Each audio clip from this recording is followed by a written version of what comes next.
সোনাহাট স্থলবন্দর কুড়িগ্রামের ভ্রুঙ্গামারী উপজেলার দুধকুমার নদের তীরে অবস্থিত সোনাহাট স্থলবন্দর বর্তমানে উত্তরাঞ্চলের গুরুত্বপূর্ণ বাণিজ্যিক কেন্দ্র ও দর্শনীয় স্থানে পরিণত হয়েছে।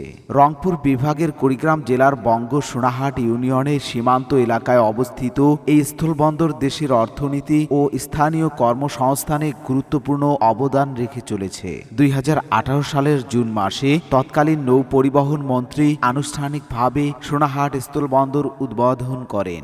বর্তমানে এই বন্দর দিয়ে ভারত থেকে প্রতিদিন পাথর ও কয়লাবাহী ট্রাক বাংলাদেশে প্রবেশ করছে।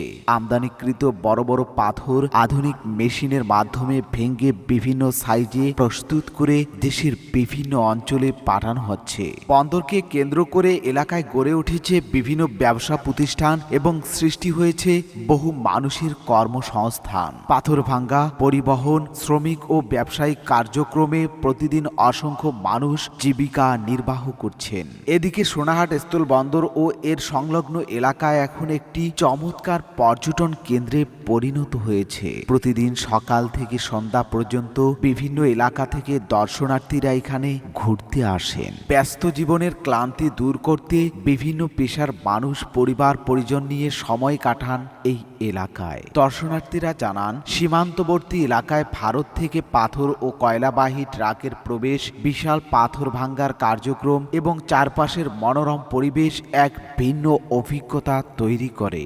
বিশেষ করে দুধকুমার নদের সৌন্দর্য ও বন্দর এলাকার বাস্তবতা সবার নজর কাড়ে।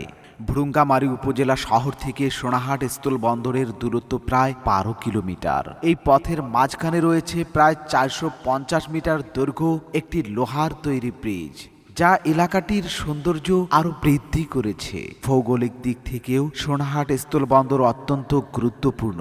সীমান্ত পার হলেই ভারতের আসাম রাজ্যের ধুবড়ী জেলা, আসামের খুব কাছাকাছি অবস্থান হওয়ায় বন্দরটির বাণিজ্যিক গুরুত্ব দিন দিন বৃদ্ধি পাচ্ছে বলে মনে করছেন সংশ্লিষ্টরা। স্থানীয়দের আশা, প্রয়োজনীয় অবকাঠামো উন্নয়ন ও সরকারি সহযোগিতা পেলে সোনাহাট স্থলবন্দর ভবিষ্যতে দেশের অন্যতম গুরুত্বপূর্ণ আন্তর্জাতিক বাণিজ্য কেন্দ্র ও জনপ্রিয় পর্যটন স্পটে পরিণত হবে। ইদ্রিস হুসাইন, আমার দেশ, কুড়িগ্রাম।